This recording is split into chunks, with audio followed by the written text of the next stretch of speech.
Kako to vedno povete, kaj novinarjem? Danes ste se odločili, da ne?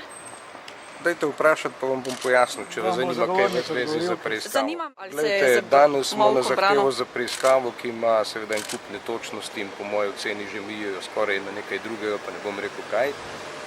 Pojasnil seveda vse, kar se tiče dejstev okoli te menjave zemljišč in uveljavljene predkupne pravice, zavrnil vse očitke, ker so dejansko brez neke podlage.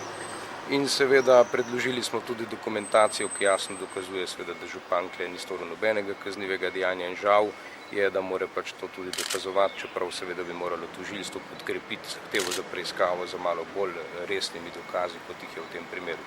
Tako da preiskovalni sodnici sem tudi predlagal, da preiskave ne uvede in da prepusti odločitev senatu, kajti menim, da seveda očitki iz zahteve za preiskavo so neutemeljeni. Lahko poudarim samo to, da sem odgovarjal na vsa vprašanja preiskovalne sodnice in tožilca. Na vsa, niti enega nisem odklonil. Kaj pričakujete zdaj? Vam je odvetnik povedal.